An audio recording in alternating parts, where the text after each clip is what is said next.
Welcome students to my channel ma'am की पढ़ाई.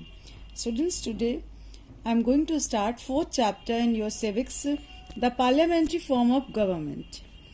In India, the legislature frames the laws, the executive implements the laws, and the judiciary interprets the laws.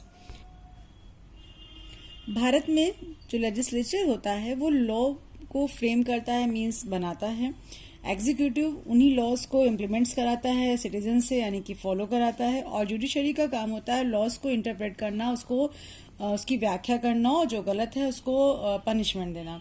The legislature is called the parliament और the संसद, और legislature को parliament या संसद कहा जाता है.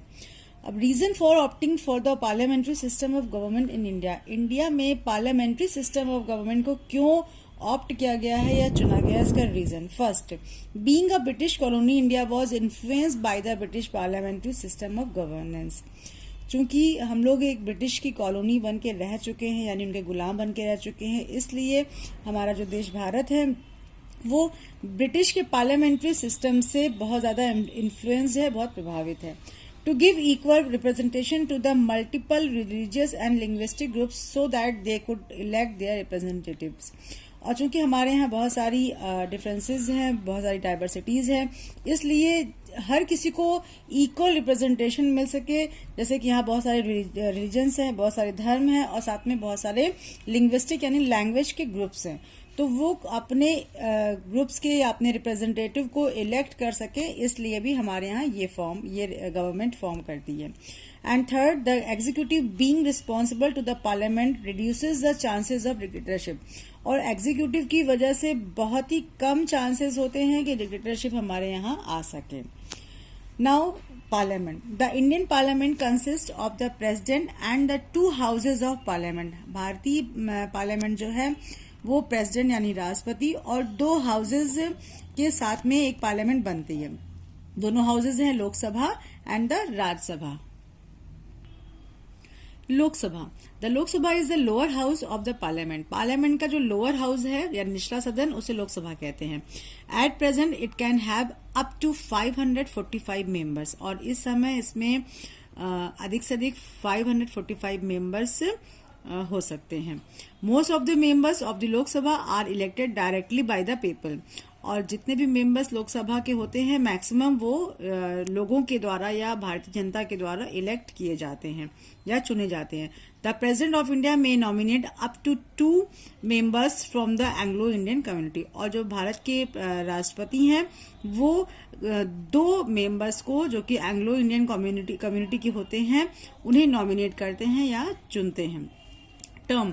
The Lok Sabha has a normal term of 5 years. जो लोकसभा है उसका नॉर्मल टर्म यानी कि समय 5 वर्ष का होता है. But it may be dissolve bye the president before the end of its term. लेकिन उसके पहले भी ये डिसॉल्व हो सकती है प्रेसिडेंट यानी राष्ट्रपति के थ्रू, इसके अंत होने से पहले या इसका पूरा टर्म होने से पहले.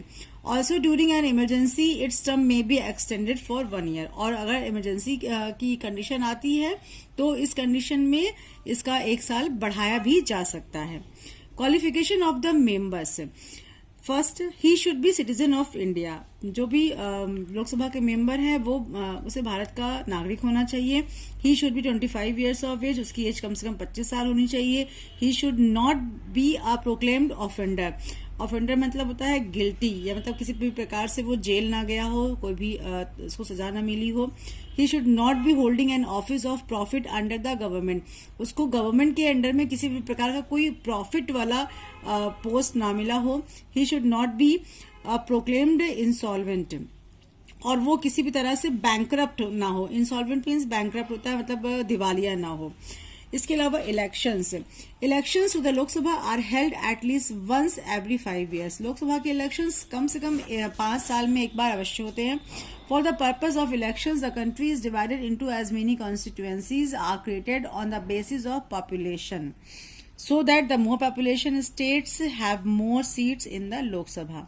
और जो इलेक्शन का जो पर्पस है वो ये है कि कंट्री पूरी डिवाइडेड है बहुत सारी कॉन्स्टिट्यूएंसीज में, मतलब छोटे छोटे जो इलेक्शन के जो एरियाज होते हैं उनमें, और इन्हीं बेसिस पर, उन्हीं पॉपुलेशन के बेसिस पर ही यहाँ से लोग चुने जाते हैं, जिससे कि पॉपुलेशन जो अधिक से अधिक पार्टिसिपेशन है वो लोकसभा में उनके मेंबर्स पहुंच सकें।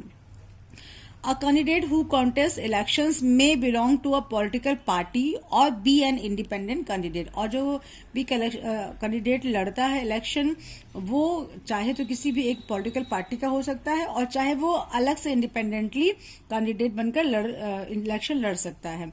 The candidate who gets the largest number of votes becomes the elected representative of the constituency in the Lok Sabha। और जो भी कैंडिडेट सबसे ज्यादा नंबर ऑफ वोट पाता है वो उस लोकसभा कॉन्स्टिट्यूएंसी से एक चुना हुआ रिप्रेजेंटेटिव हो जाता है या कहलाता है। All Indian citizens age 18 years और above can vote in elections to choose their representatives. और भारत का प्रत्येक नागरिक जो कि 18 साल या उससे ज्यादा है वो अपने रिप्रेजेंटेटिव को चुनने के लिए वोट कर सकता है। Voting is done by secret ballot so that only the voter knows which candidate he or she has voted for। जो वोटिंग होती है वो सीक्रेट बैलेट पेपर के थ्रू होती है, जिसे सिर्फ वोटर ही जान सकता है कि उसने किस कैंडिडेट को वोट किया है। After the result of the election is declared the party that wins the majority of seats in the Lok Sabha is invited by the president to form the government at centre. और elections के result के बाद जो भी party declare होती है जीती है, वही मेजॉरिटी सीट में अगर होती है तो लोकसभा में प्रेसिडेंट उनको इनवाइट करते हैं सेंटर में अपनी गवर्नमेंट को फॉर्म करने के लिए, बनाने के लिए। If no party gets a clear majority, और यदि कोई भी पार्टी को एक अधिक मेजॉरिटी नहीं मिल पाती है, 2 or more parties may together form the government, तब 2 या 2 से अधिक पार्टी मिलकर गवर्नमेंट बना सकती हैं। This type of government is called a collision government. और इस तरह की गवर्नमेंट को कोलिजन गवर्नमेंट यानी कि गठबंधन की सरकार कहा जाता है। This parties other than the ruling parties constitute the opposition. और इस पार्टी के अलावा जो दूसरी पार्टी होती है उसे हम ऑपोजिशन कहते हैं। The speaker of the Lok Sabha का speaker. After the general elections are over and the Lok Sabha is duly constituted with a declaration by the Election Commission, the first thing for the Lok Sabha to do is to elect its chairman and vice chairman, popularly known as the speaker and the deputy speaker respectively। एक general election होने के बाद लोकसभा अपने यथावत स्थिति में चलाने के लिए इलेक्शन के डिक्लेरेशन के बाद, जो इलेक्शन कमीशन के डिक्लेरेशन के बाद सबसे पहला काम जो लोकसभा में होता है वो ये होता है कि अपने चेयरमैन और वाइस चेयरमैन को चुनना, जिसे कि ज्यादातर स्पीकर और डिप्टी स्पीकर के नाम से जाना जाता है। The deputy speaker acts as a speaker when the latter is not present. और डिप्टी स्पीकर का काम होता है स्पीकर की जगह काम करना जब वो प्रेजेंट नहीं होता है। The speaker performs various important functions. जो स्पीकर होते हैं यानी कि जो अध्यक्ष महोदय होते हैं वो बहुत सारे फंक्शंस यानी बहुत सारे काम वो करते हैं। He presides over the meeting of the Lok Sabha. वो जो लोकसभा की जो मीटिंग होती है उसमें वो अध्यक्षता करते हैं। Resolution of bills can be moved only with his permission। किसी भी तरह का जो बिल होता है या किसी भी तरह का जो ऑफर होता है वो सिर्फ उनकी परमिशन से ही वो वहां पर प्रस्तुत होता है। He allows time to members to speak in the house. केवल वही ही मेंबर्स को टाइम अलाउड करते हैं उस हाउस में बोलने के लिए। He can adjourn the meetings of the Lok Sabha. और साथ ही साथ में वो लोकसभा की मीटिंग को स्थगित भी कर सकते हैं। He has a casting vote in case of deadlock. किसी भी तरह की डेडलॉक यानी क्राइसिस आती है यानी कोई प्रॉब्लम आती है जब वोटिंग में पूरे उस पार्लियामेंट हाउस में, तो उनका जो वोट होता है वो कास्टिंग वोट साबित होता है, मतलब निर्णायक होता है। He can suspend a member from the house of misconduct. और अगर कोई भी मेंबर मिसबिहेव करता है तो वो उसको सस्पेंड भी कर सकते हैं। He has a final say to decide whether a question put up by a member during the question hour is to be allowed or not। वही ही फाइनल डिसीजन लेते हैं कि जो क्वेश्चन पूछा जा रहा है मेंबर के थ्रू क्वेश्चन आवर में वो आपको पूछना है या नहीं। देखिए बच्चों, यहाँ पर एक लाइन को रिपीट कर दिया गया है इतना, इसलिए मैंने इसे कट किया है। Now start Rajya Sabha. The upper house of parliament is called the Rajya Sabha, also referred as the council of states. जो अपर हाउस होती है यानी कि जो ऊपरी सदन होता है पार्लियामेंट का उसे राज्यसभा कहते हैं, और इसे काउंसिल ऑफ स्टेट्स भी कहा जाता है यानी कि राज्यों की परिषद. It constitutes 250 members. Of these, 238 and 12 members are nominated by the president. ये इसमें मैक्सिमम 250 मेंबर्स होते हैं, जिसमें से 238 तो वहां पर सेलेक्ट या इलेक्ट होकर आते हैं, लेकिन जो 12 मेंबर्स होते हैं वो प्रेसिडेंट के थ्रू नॉमिनेट किए जाते हैं. दे आर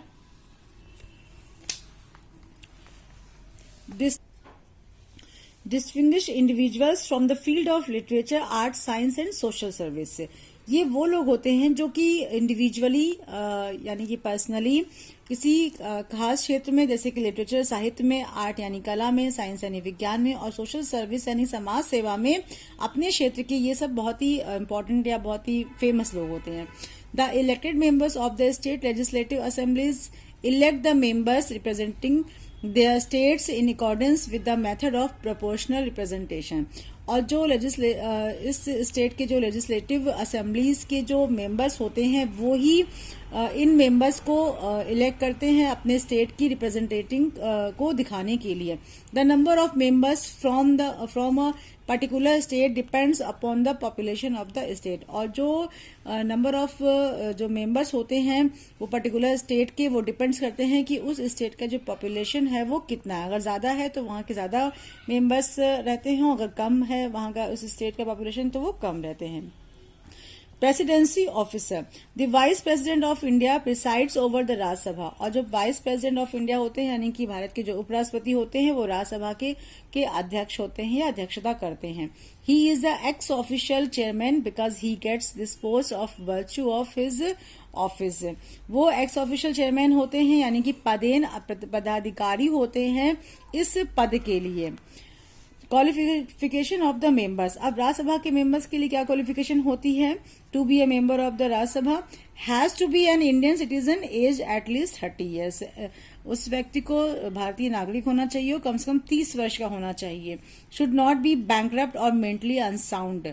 उसे पागल या दिवालिया नहीं होना चाहिए. And should not hold any salaried government job. और किसी भी गवर्नमेंट जॉब में सैलरी पाने वाला नहीं होना चाहिए.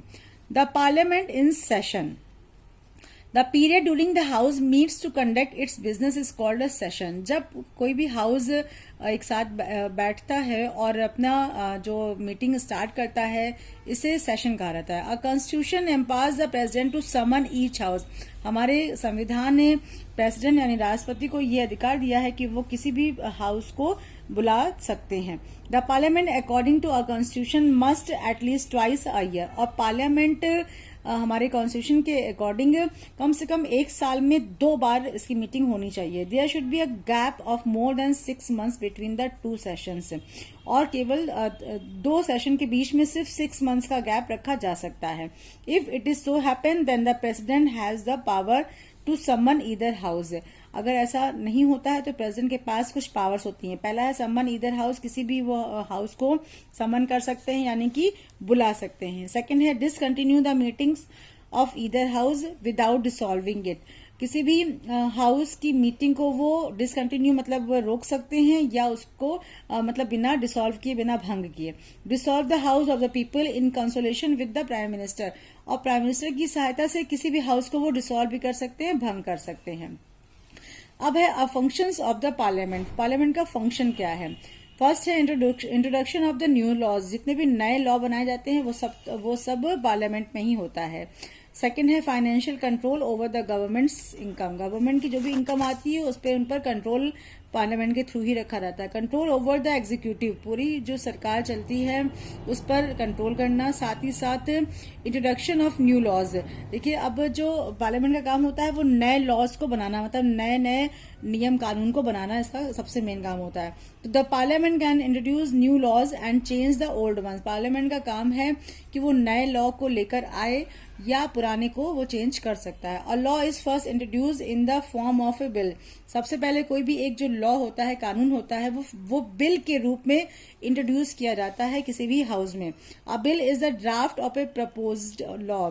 एक बिल एक लॉ का प्रपोजल के रूप में प्रस्तुत किया जाता है. The bill can be broadly classified into 3 categories. और जो बिल होते हैं इनको 3 कैटेगरी में रखा जा सकता है. दे आर, फर्स्ट है money bills. Money bills. Money bills contain provisions related to tax regulations, regulations of borrowing of money by the government, payment or to or withdrawal from the contingency और the consolidated fund of India. Money bill जो होते हैं इसमें जो वो provisions होते हैं जिसमें टैक्स के जो भी रेगुलेशंस है, मतलब नियम कानून है, रूल्स हैं, वो आते हैं. और इसके अलावा जो मनी गवर्नमेंट ने बोरो किया हुआ है उसके जो भी रूल रेगुलेशंस हैं वो आते हैं. साथ ही साथ में गवर्नमेंट के थ्रू या कोई कुछ पे किया हुआ या कुछ विड्रॉल किया हुआ, कोई भी ऐसी सडन जो अचानक से जो भी उन्होंने पेमेंट किया है या कुछ भी लिया दिया है, वो सारा कुछ इस में आता है. सेकेंड है ordinary bills. Ordinary bills are draft proposals for ordinary legislation. जैसे कि नाम से समझ में आ रहा है कि ये एक सामान्य बिल होते हैं जो कि सामान्य तरह के जो भी प्रपोजल होते हैं उनके लिए ये ऑर्डिनरी बिल्स को यूज किया जाता है पार्लियामेंट में. थर्ड है constitutional amendment bills. Constitutional amendment bills deal with the amendment of our constitution. किसी भी तरह का हमारे कॉन्स्टिट्यूशन में अमेंडमेंट यानी चेंज करना है तो उसके लिए जो बिल्स लाए जाते हैं इन्हें हम कॉन्स्टिट्यूशनल अमेंडमेंट बिल्स कहते हैं. They can be introduce in either house of parliament. इसे किसी भी पार्लियामेंट के हाउस में हम इंट्रोड्यूस कर सकते हैं. Comparison between Lok Sabha and Rajya Sabha. अब जैसे कि अभी अब तक आपने पढ़ा कि लोकसभा क्या है, राज्यसभा क्या है, तो इसका एक कंपैरिजन यहाँ पर दिया है. The Lok Sabha is a directly elected body. जो लोकसभा है उसमें जो लोग आते हैं वो डायरेक्टली इलेक्ट होकर आते हैं. The Rajya Sabha is an indirectly elected body, जबकि राज्यसभा में इनडायरेक्टली इलेक्टेड लोग आते हैं. अब money bill can be introduce in the Lok Sabha. जो मनी बिल होता है वो सिर्फ लोकसभा में ही इंट्रोड्यूस हो सकता है, but not in the Rajya Sabha. Rajya Sabha में इंट्रोड्यूस नहीं हो सकता. The Lok Sabha can pass a vote of no confidence against the minister. Lok Sabha किसी भी मिनिस्टर्स के खिलाफ नो कॉन्फिडेंस मोशन यानी कि अविश्वास प्रस्ताव पारित कर सकता है. The Rajya Sabha can not. लेकिन राज्यसभा ऐसा नहीं कर सकती. The Lok Sabha can be dissolve. Lok Sabha को भंग किया जा सकता है. The Rajya Sabha can not be dissolve. लेकिन राज्यसभा को भंग नहीं किया जा सकता. तो students, this chapter is completed here. Read it carefully.